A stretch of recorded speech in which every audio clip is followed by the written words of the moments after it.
Desde nuestra perspectiva, estamos en una clara presencia de autoría y de participación, y no necesariamente de autoría material. Yo lo pongo sobre la mesa. Este es un problema técnico de fondo que tiene que ver mucho, porque en una sentencia puede permitir inclusive la libertad de un sujeto. O dos, aquí se le ha dado la forma de coautoría y dice el magistrado que no es cierto, que no hay coautoría, que toda es autoría directa. Dada esta problemática, yo sí lo quiero someter, y también si ustedes quieren participar y si nos autoriza el maestro, para que también intercambiemos puntos de vista, que de eso se trata, hacer una cuestión de grupo donde podamos, entre 3 y más, poder resolver tipo de delincuencia organizada esta problemática. Maestro.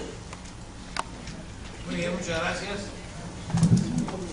Vamos a aplaudirle al doctor Carlos.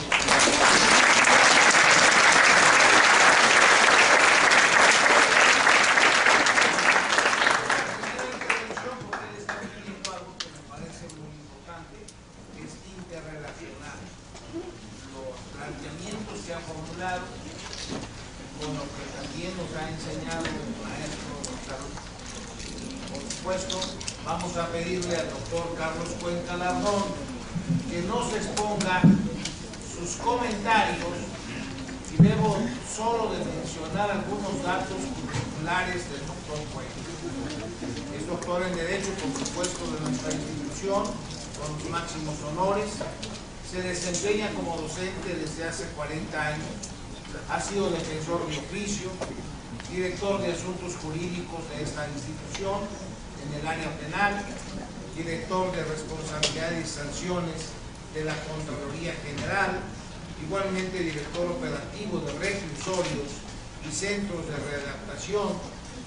Se ha desempeñado también como abogado postulante y por supuesto es profesor no solo de Derecho Penal, sino de otras ramas de las ciencias penales, como es el derecho penitenciario.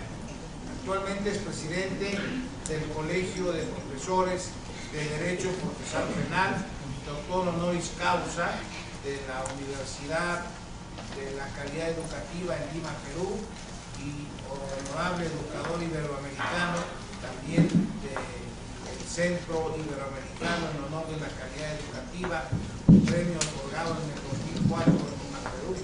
Fue rector de la Universidad Latina y actualmente también dirige a una institución muy importante en el estado de Morelos, que es la Universidad de La Cuenca.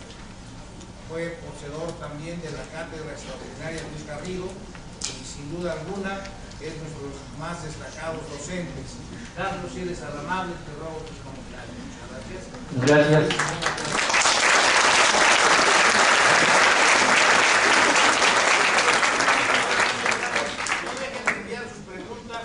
En este planteamiento que hizo el doctor Daza de interrelacionar sus inquietudes y pasarlas para evitar que tengan problemas hacia la derecha, y mis ayudantes la recogerán en la última persona que esté sentada. Muchas gracias. Adelante. Antes que nada, quiero dar las gracias a mi querido maestro don Eduardo López Betancourt por haberme invitado a estas pláticas, a estos comentarios. Es muy importante porque el público que hoy en la mañana nos acompaña son generalmente estudiantes de Derecho y que tienen que tener muy claro la problemática que se presenta en ese tema muy preocupante que es la delincuencia organizada. Gracias, maestro, por esta invitación. También me da mucho orgullo estar aquí porque esta mesa está llena de dilectos maestros, doctores, conocedores del derecho. La experiencia de la delincuencia organizada en España es un tema que pudiera ser o parecer diferente al de México. Decía el maestro Quintero que allá tienen el premio Guinness de 5. Aquí también tenemos muchos premios Guinness. Somos más de 140,000 muertos en México. Pero quisiera precisar, en razón de que nuestro electo maestro, don Gonzalo Quintero, hizo una observación que creo que es medular para entender este tema. Él decía, ¿cómo combatir la delincuencia organizada? Y lo dijo muy claro, no es el sistema procesal penal, es la prevención de los delitos. Y quiero centrarme ahí en esta observación que es sumamente importante. En México, nuestra ley federal contra la delincuencia organizada, en su artículo primero nos fija el objeto para lo que se hizo. Y para lo que se hizo es investigar, perseguir, procesar, sancionar y ejecutar la pena. Es decir, de la A a la Z, un todo. Para eso se hizo la Ley Federal contra la Delincuencia Organizada. Ahora, ¿por qué surge esta ley? ¿Por qué la necesidad de hacer esta ley? Dicen muchos autores. Primera, como reacción ante las modernas técnicas y métodos que utiliza la delincuencia organizada. Nos rebasaron. Ellos sí están organizados con técnicas, con métodos. Segundo, plantea la inexistencia en nuestro país de una política criminal integral. ¿Qué nos ha faltado? Una política penal integral, sobre todo en este tema que tocaba el maestro Quintero, que es la prevención. Tercero, reconoce que las instituciones encargadas de combatir la delincuencia organizada padecen problemas de corrupción. Había que crear una institución paralela como subsistema al sistema existente para poder lograr la persecución y hasta la sanción. Mal hecho, pero se logró. Y se crea la CIEDO, es decir, tuvimos que crear una institución diferente para darle cabida a esta nueva ley federal contra la delincuencia organizada. Cuarto, el problema de la Procuración de Justicia no ha tomado en cuenta o no ha servido por la jurisdicción estatal y federal, porque la delincuencia organizada ya fue derivada a los estados para el efecto del narcomenudeo. Y cinco, es una forma de experiencia institucional que vamos adquiriendo experiencias de otros países. Estados Unidos, Francia, Inglaterra, Italia, obviamente España y Colombia. ¿Qué ha pasado con esto? Se crea una ley.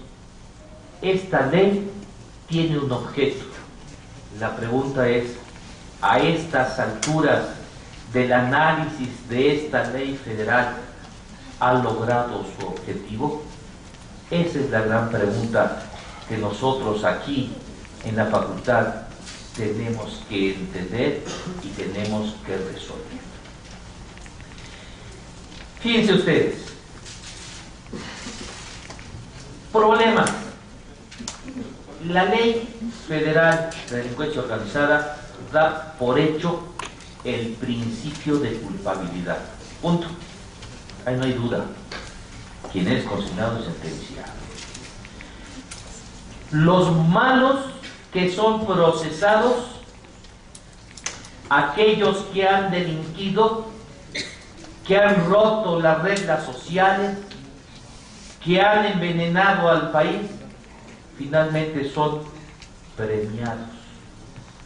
Se llaman testigos protegidos. Y se les reduce la pena, hasta en una quinta parte, 2/3 partes, dependiendo la participación. Si el señor fue administrador, si no fue administrador, si dependía o no dependía, etc. Y por último, es una presunción fundada en tratándose de lavado de dinero, que toda la organización, el Ministerio Público, la toma como un autor material. Esto ya se dijo por parte de mis compañeros de mesa, pero ¿qué es lo que va a pasar? Actualmente, el señor Procurador General de la República, don Jesús Murillo Caram, ha establecido ya un tema importante sobre el procedimiento penal en México. Y parte de ciertos principios. Primero, la necesidad de unificar el procedimiento penal en México. Un código de procedimientos penales único, para que no nos salgamos de ciertos principios, procedimientos, etcétera, y cada quien lo investigue y lo haga al animón, como actualmente está sucediendo. Aquellos estados que tienen los llamados mal llamados juicios orales, que no son orales, son adversariales, están haciendo las cosas de una manera diferente a cómo debe de hacerse en toda la República. Segundo, se está revalorando la situación y el contenido de la Ley Federal contra la Delincuencia Organizada para determinar qué es lo que va a pasar con los arraigs, con los cateos, con las intervenciones telefónicas. Además, ¿qué es lo que va a pasar con los testigos protegidos? La peligrosidad de un testigo protegido siendo un delincuente y señalando en alguna averiguación a alguna persona había sido hasta hace poco suficiente para incriminar, para darle los elementos al Ministerio Público y ejercitar la acción penal. Peligrosísimo, porque es la voz y el dicho de un delincuente. Entonces, señores, porque aquí están mis alumnos y están muchos, y a veces todavía estas cuestiones muy técnicas se les dificulta un poco, pero hay que entender con toda claridad que la ley de delincuencia organizada, la participación de 3 o más en determinados grupos de delito se va a revisar y se está haciendo. Ya existe un proyecto de la reforma a la ley de delincuencia organizada, no quiere decir que va a desaparecer, pero se va a tratar dentro de esos principios fundamentales, de esos procedimientos fundamentales del que debe depender, que es del derecho procesal penal. Y lo decía bien el maestro Quintero, la delincuencia organizada es un subsistema, es un algo aparte, es una parte segregada, es una ley especial que crea institución, que crea principios, que crea procedimientos, y todos ellos violatorios de alguna manera vienen a romper el esquema general del procedimiento penal. Sinceramente, creo que valdría hacer una reflexión final. La ley de delincuencia organizada es un derecho penal excepcional que modifica el sistema penal en cuanto a principios, procedimientos, derechos fundamentales e instituciones. Pero lo más peligroso son las negociaciones del Estado a la luz del derecho, para aplicar su voluntad, la credibilidad y premiar a quienes han violentado el mismo derecho. Y quiero hacer una última reflexión. La delincuencia organizada de cuello blanco, que no es una delincuencia organizada, sino que solo es la aplicación de una posición social para obtener beneficios extraordinarios. También por ello valdría la pena hacer un análisis de este tema de delitos de lavado de dinero, que debe tratarse por separado y no dentro de la delincuencia organizada. Es más fácil tratarlo por fuera que meterlo a esta corriente que representa una problemática real, pero que le ha facilitado a las anteriores administraciones para aplicar de tal manera o de otra manera el derecho penal. Quiero concluir diciendo, la Ley Federal de Delincuencia Organizada se está revisando. No es perfecta. Tenemos que tener la certeza de que no va a ser un subsistema, que no va a violentar los derechos fundamentales, que no se va a premiar a los malos, sino que dentro del propio sistema del derecho procesal penal tenemos que encontrarle la cabida para poder lograr la aplicación. Y es cierto, y como lo dice el maestro Quintero, no es la solución para terminar con la delincuencia organizada, porque ellos no van pensando en la pena. La solución para terminar con la delincuencia organizada está en la prevención, en la policía, en la investigación, en la estrategia de inteligencia. Ahí es donde tenemos que hacer más énfasis para poder terminar con este mal que nos viene acosando a todos desde hace mucho tiempo. Está en ustedes, los estudiantes de Derecho, en los que van a formar parte de las procuradurías, de los que van a formar parte de las policías. En ustedes está la conciencia de lograr que este país sea mejor y sea siempre para el frente. Muchas gracias.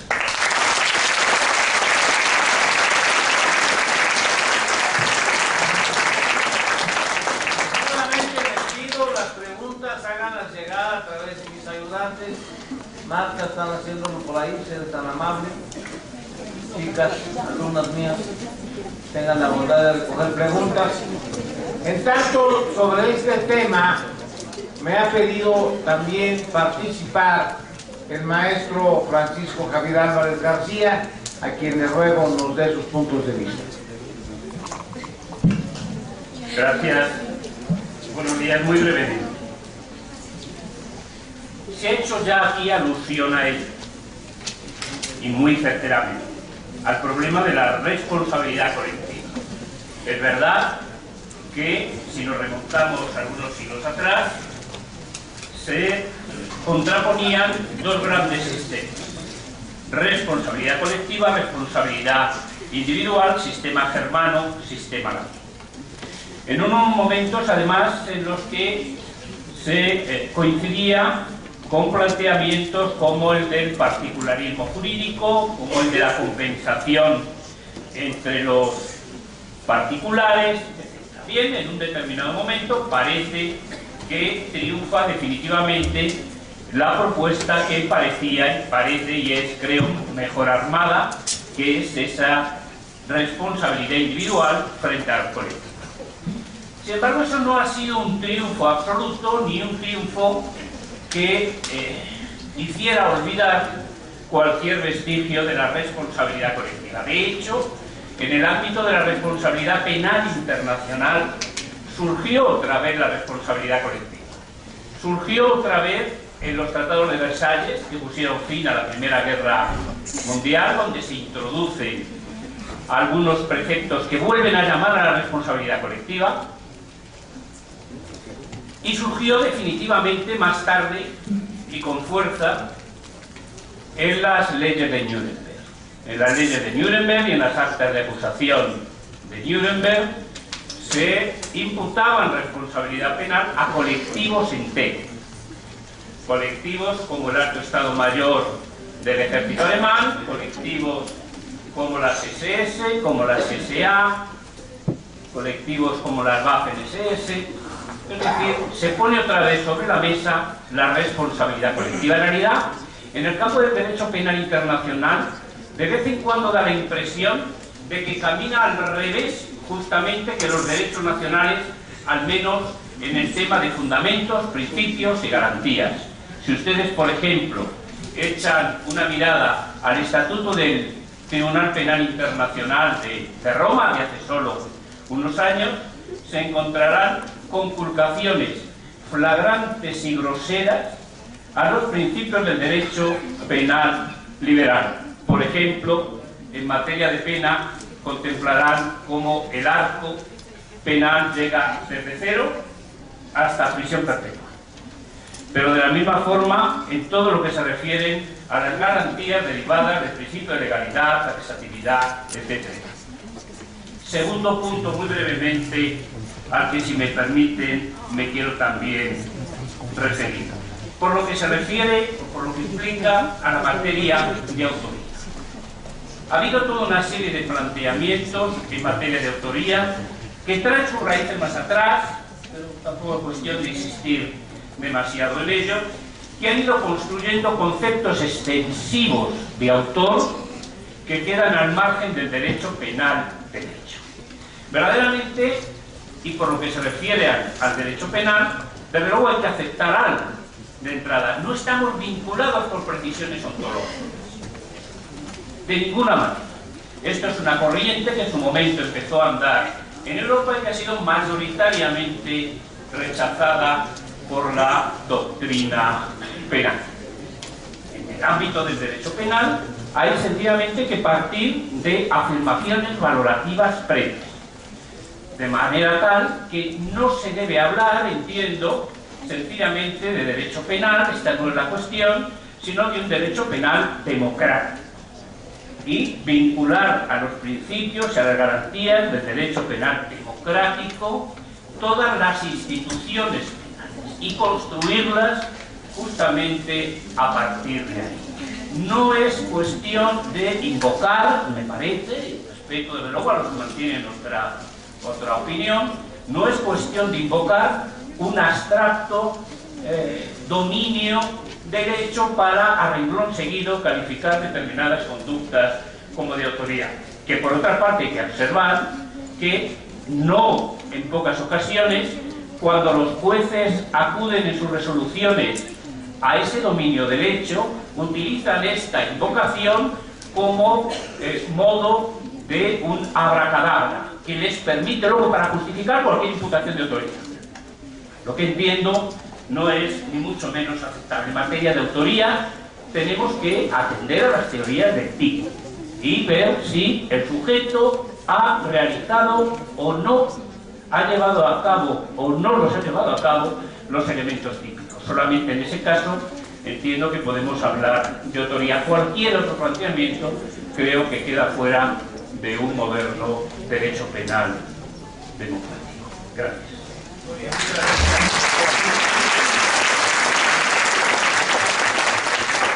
Ya no hay más preguntas, Ana. Ya no te han dado por ahí preguntas. Bien. Si fuera el caso, solo tengo 4 a quienes les suplico a mis colegas tengan la bondad de considerar en lo que concierne a cada uno de ellos, puesto que no van dirigidas las preguntas a nadie en particular. Pregunta número 1. ¿Ha existido diferencias al juzgar a miembros de ETA como a los que participaron en el M-13? ¿Qué diferencias se han dado penalmente durante los últimos tiempos sobre estas cuestiones? ¿Cómo se podría resolver el problema de culpar por igual al delincuente material que al que actúa bajo amenaza? ¿Cuál es el punto de vista de cómo debe solucionar el sistema penal para poder tener más eficacia en el castigo del crimen organizado?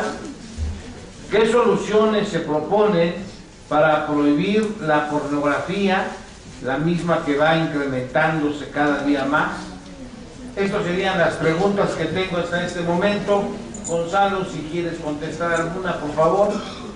Bien, Gonzalo. No tengo que decir. Ah, qué bueno. No. Bien, salvo quizás la pregunta relativa a esta, las demás son para todos, no. Bueno, en cuanto, de todos modos, diré algo de ellas para que no se crea que me quiero escapar por la tangente. En cuanto a lo de ETA, me preguntan si en general las sentencias de ETA han sido más duras. El régimen del terrorismo en España está dentro del Código Penal, pero la técnica penal de previsión de la pena conduce necesariamente a penas muy duras. Y esto es así por 2 motivos. En primer lugar, porque la pertenencia a la organización lleva una pena diferente de la que corresponda con el delito cometido, en primer lugar, ¿no?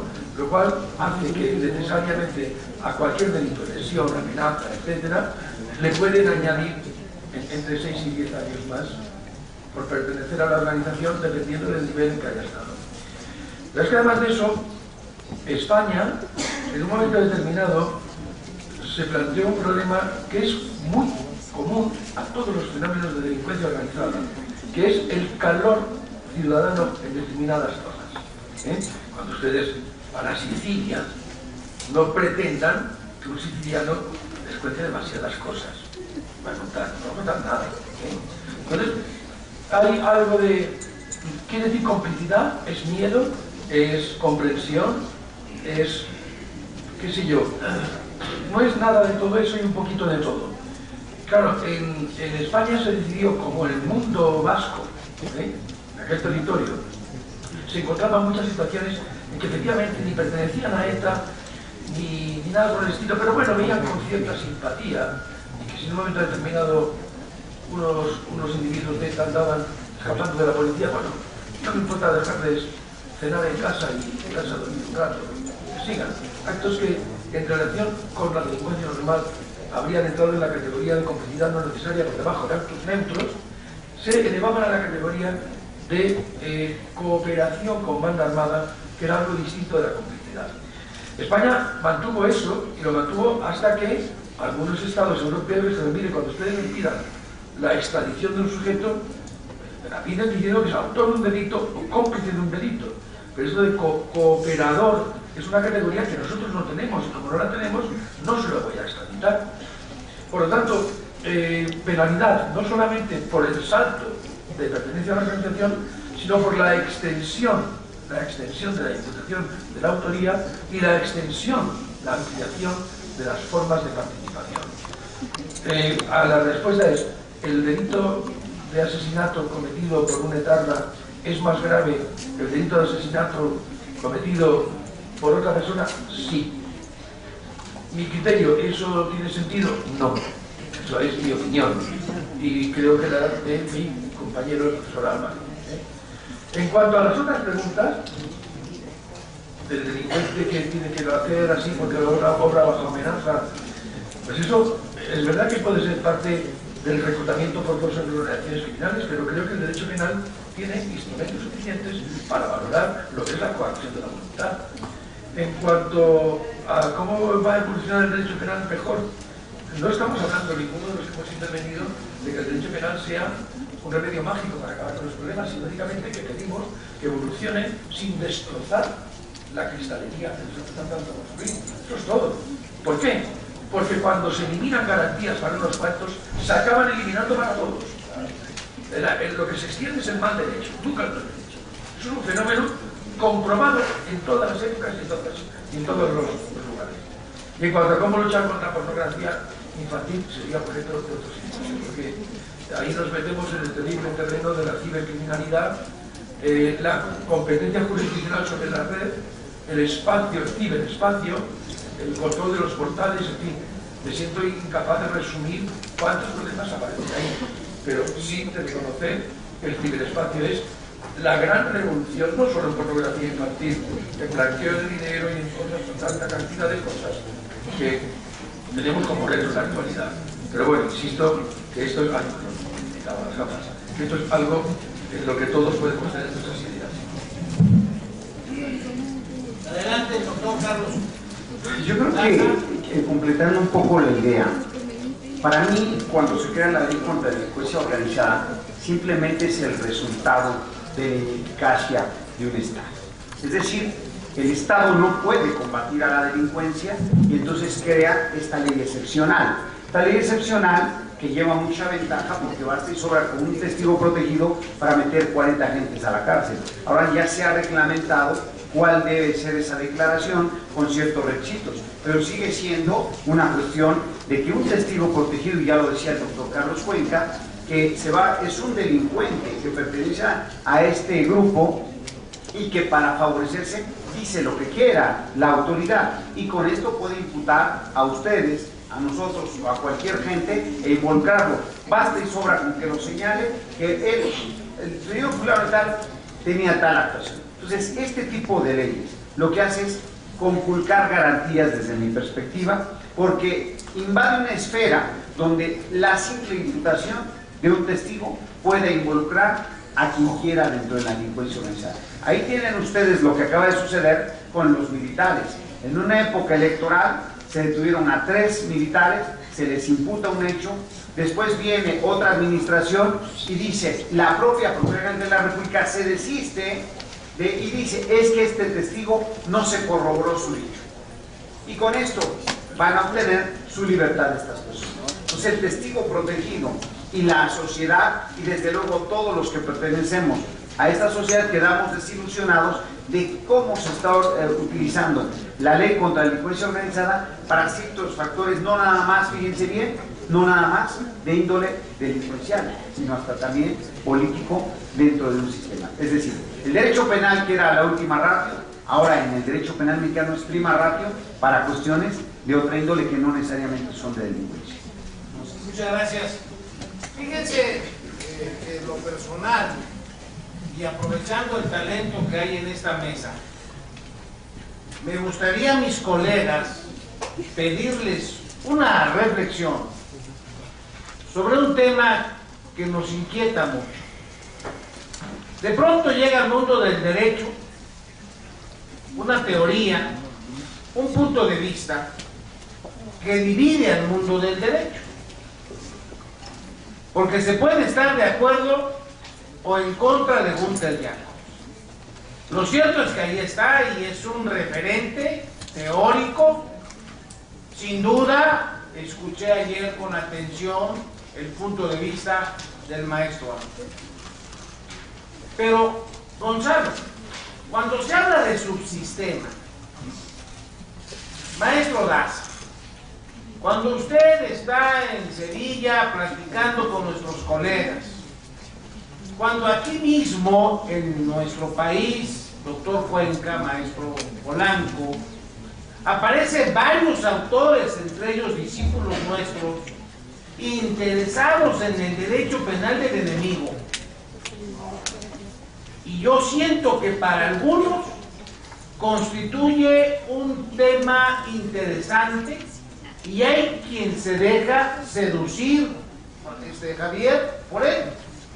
O sea, de alguna manera, ¿cómo actuamos contra ese enemigo o contra ese personaje al que algunos llaman enemigo y que está implícito en ese renglón del delito de manera tan trágica y tan perversa como lo que aquí en México hemos vivido?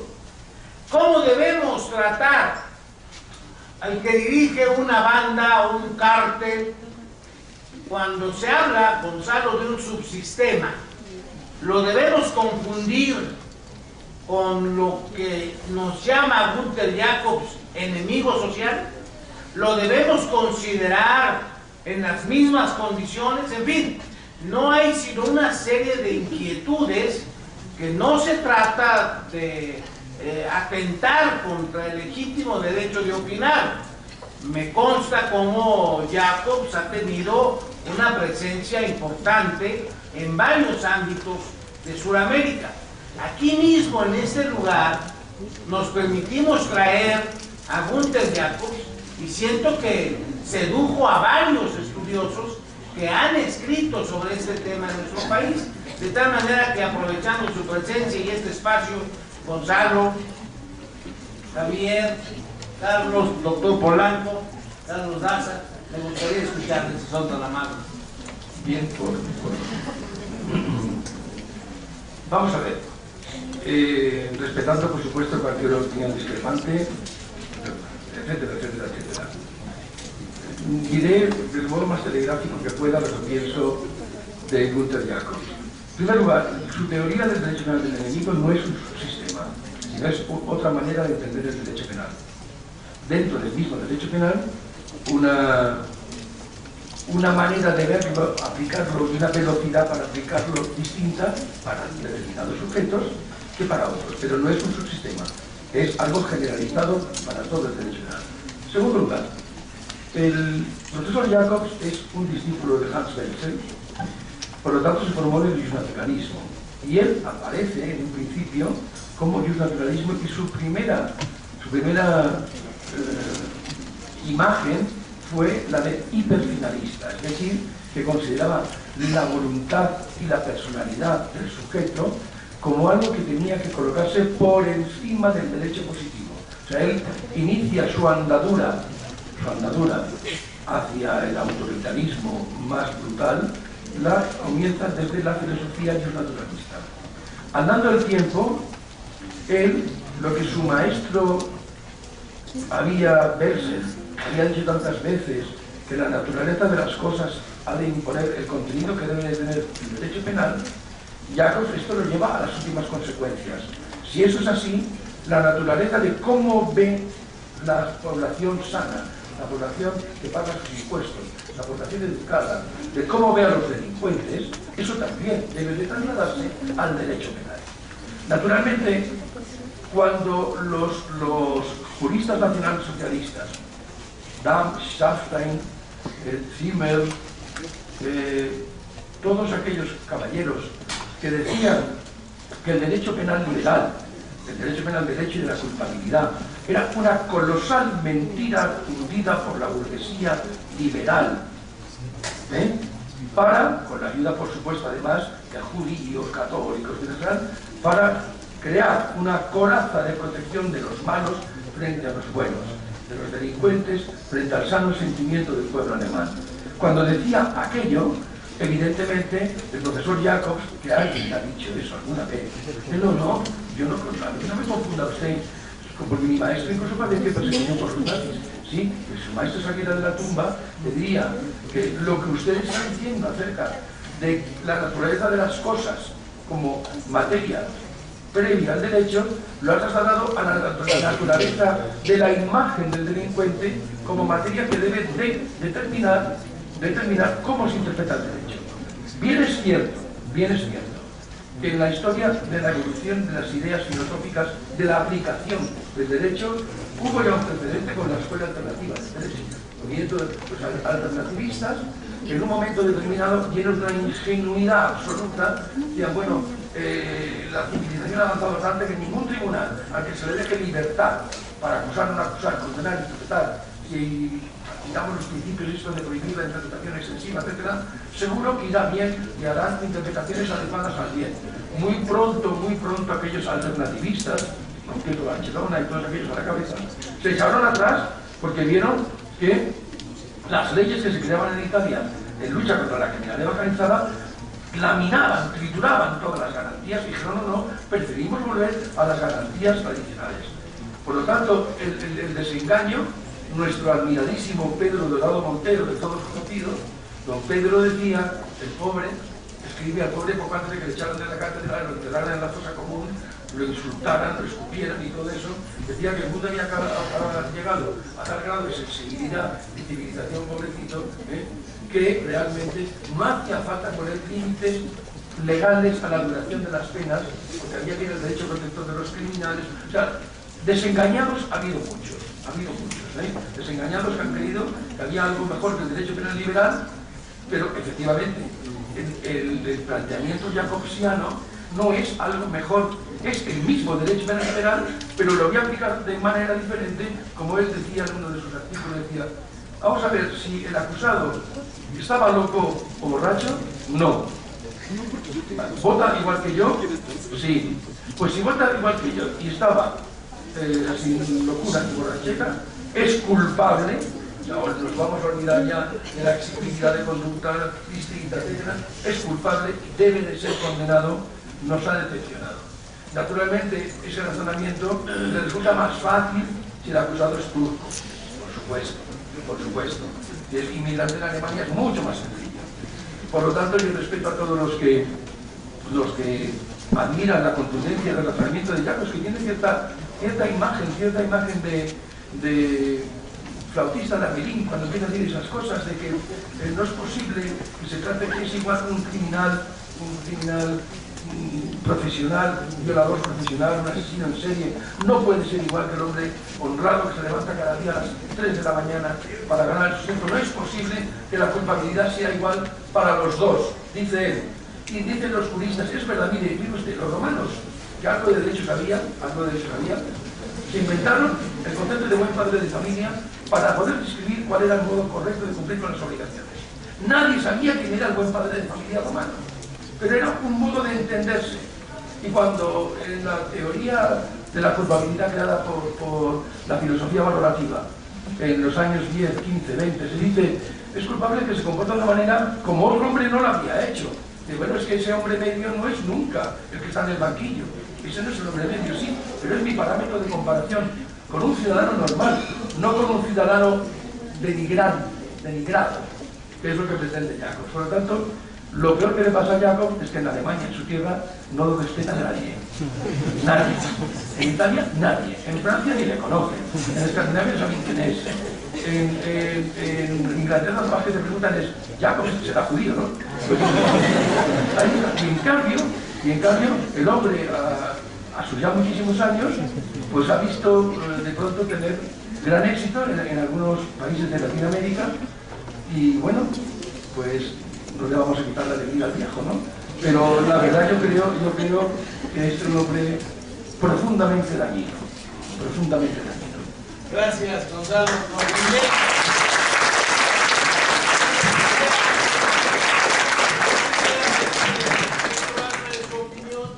Y después las de mis colegas mexicanos que sin duda han saludado a Montevideo.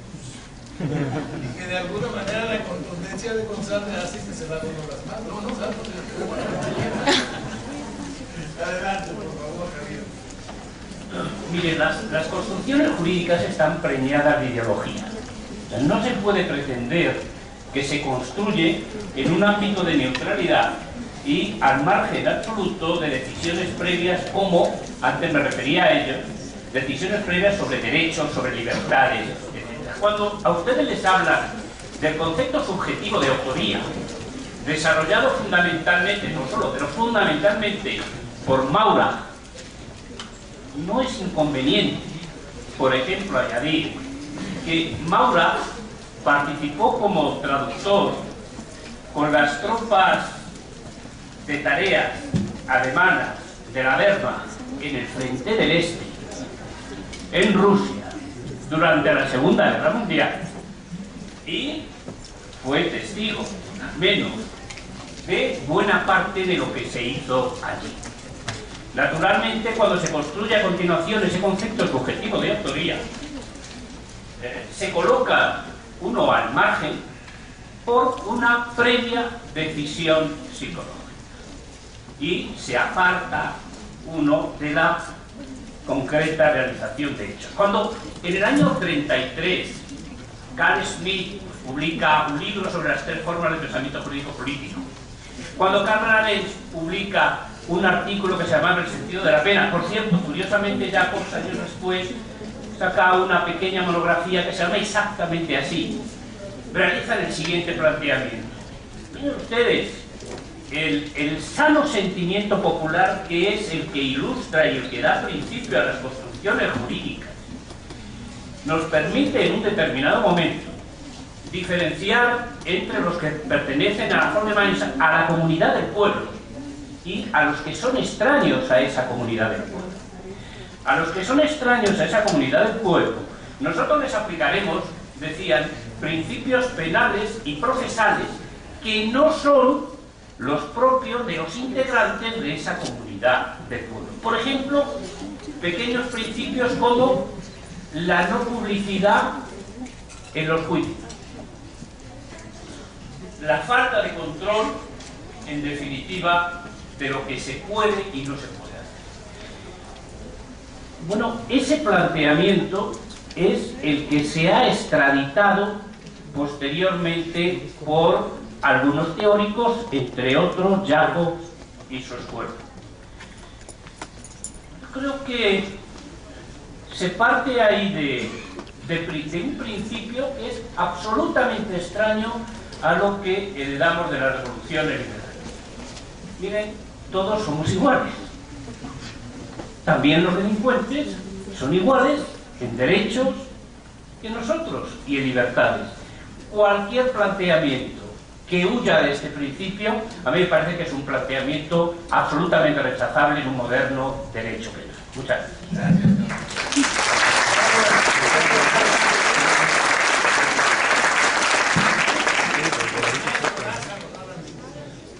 Yo quisiera comentar que quien trajo al profesor Jacobs fue el profesor Eduardo Betancourt. Por lo tanto, le es objetivamente imputable al maestro. No, él ha traído a grandes juristas. Yo creo que cuando yo tuve posibilidades de estar en Europa y poder ver todo este trabajo, tanto de Roxin primeramente y después de Jacobs, para nosotros en Latinoamérica, a nivel Colombia, Brasil, Argentina, compañeros que estudiamos ahí, nos llamó mucho la atención tanto la postura, y debo decir que yo me apego más a la postura de Roxin, y cuando conozco la postura de Jacobs me gustan algunos temas. Y desde luego hemos escrito, y bueno, ahí no hay vuelta de hoja, tengo un artículo donde digo que no acepto las posturas de Jacobs. O sea, esto es muy claro. Y algunos juristas ya me han citado diciendo que en México tampoco aceptamos a Jacobs. Pero cuando nosotros conocemos a fondo esta postura, principalmente dos que me llaman la atención y quisiera comentar brevemente, la de división de trabajo, cuando hace la cuestión de la coautoría, y la otra sobre el derecho penal del enemigo. Yo no sé cómo vamos a definir el derecho penal del enemigo, porque hay muchos conceptos, pero una cosa sí es cierta, lo tenemos vigente en nuestro derecho penal mexicano. El arraigo, que es una figura constitucional en México, es una pena anticipada y que es uno de los principios del derecho penal del enemigo. En otras palabras, hemos llegado a utilizar el derecho penal del enemigo aplicado ya normativamente en México. Por lo tanto, no es de que si quiera o no aceptar su postura. Simple y llanamente tenemos en nuestra legislación estos principios. En otra partida, una cosa es su persona de Jacobs y otra su obra. Yo digo que desde Belsen nadie ha escrito una teoría tan novedosa, tan discutible, y que ya lo vieron, así como está en este foro. Participamos en el de Sevilla, en el de Huelva, en el de Salamanca, y siempre es un tema de discusión. Péguenle al negro, ¿no? Péguenle allá. Esa es la discusión. Y realmente lo que ha hecho es mover la conciencia, un derecho penal que desde luego es tomado, porque no hay nada nuevo, tomado de varias posturas, de Niklas Luhmann, ya mencionaron a Smith, en fin. ¿Qué es lo novedoso? ¿Qué es para mí lo importante de la postura? Que ha venido a mover la conciencia y desde luego se ha vuelto tema de discusión en todos los foros internacionales, latinoamericanos, europeos, en todos es un tema de discusión hoy en día ya. Estemos de acuerdo o no con su postura, yo sostengo que primero es un tipazo, un hombre seco, es un hombre realmente difícil, y me acuerdo de la anécdota porque yo fui a recogerlo la vez que lo invitó el maestro López Betancourt al aeropuerto, y después de una hora de camino, porque en México así nos la gastamos, entramos cortos, llegó y les dijo: el doctor Daza no habla alemán, yo no hablo español, y hemos venido platicando todo el camino, ¿no? Entonces, es un hombre inteligente, es un hombre valioso, que como todos los juristas, pues tiene su lado positivo y negativo, pero podemos o no estar de acuerdo, pero yo creo que lo importante es que se discutan las ideas y que converja, porque ese es el desarrollo de la ciencia. En México hay gente como que sigue escribiendo, tengo alumnos que han escrito su tesis de licenciatura y doctorado sobre el derecho penal del enemigo, con duras críticas a su sistema, otros aceptándolo y haciendo propuestas novedosas. Yo creo que esto es lo que mueve la ciencia, la diversidad de criterios. Gracias. El doctor Polanco también nos va a expresar sus puntos de vista. Gracias.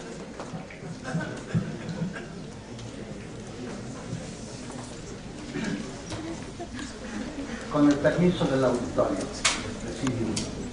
El día de ayer manifesté que al hablar del derecho del enemigo, lo debemos de entender como el enemigo, el delincuente especial, que es el enemigo del Estado, o sea, que abarca a los ciudadanos y a las autoridades. Eso da lugar a que la autoría existan delitos comunes, normales, que lo comete cualquier ciudadano. Y la autoría que realiza otra clase de delincuente, que es un delincuente especial que transgrede con delitos de impacto social. A ese se le pinta como el enemigo. ¿A qué nos lleva esto? A que lleguemos a tener dos procedimientos penales.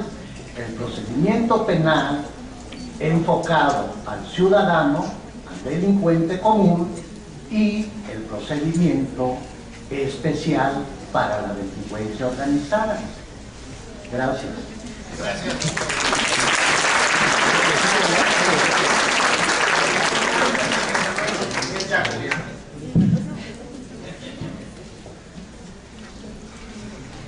Yo voy a ser muy sencillo en el tema. Es una opinión sobre un autor específico.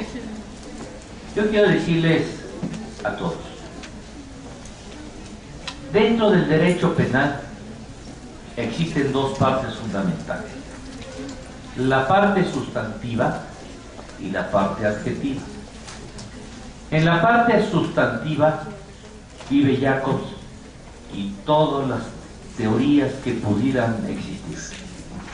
Pero también es cierto que Jacobs nunca conoció un tribunal por dentro, nunca litigó, no sabía lo que era un procedimiento penal.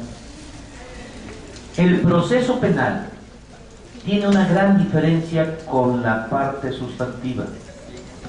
En la parte sustantiva hablamos de culpabilidad, en la parte adjetiva hablamos de responsabilidad.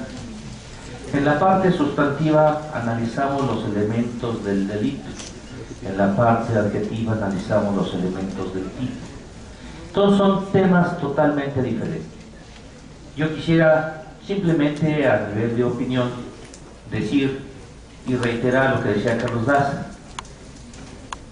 Bienvenidas todas las teorías, bienvenidos todos los estudios, bienvenidos todas las ideas y los conceptos de aquellos estudiosos del derecho penal, de la parte sustantiva, que nos dejan huella y nos dejan trascendencia. Pero como decía el maestro Castellanos Tena, presente aquí entre todos nosotros, porque sus obras están presentes, la parte sustantiva es una primera parte. Cuando se llega a la parte adjetiva, a la hora de aplicar el derecho, tenemos que tener otras ideas, otros principios y otros conceptos. Muchas gracias.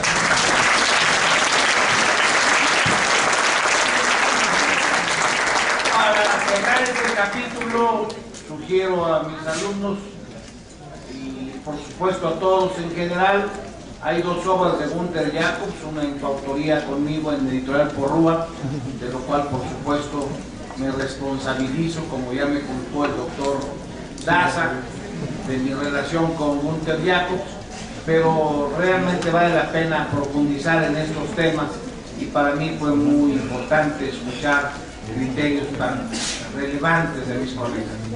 Editorial Porrúa, Günther Jacobs, temas selectos de derecho penal, se denomina una obra, y otra es en relación con el derecho penal del enemigo, y como también lo ha precisado el propio doctor Daza, ya hay varias publicaciones. Una alumna tuya, Carlos, publicó también en Porrúa una obra sobre el derecho penal del enemigo, un tema pues que vale la pena adentrarse en él y tomar ustedes su propio criterio.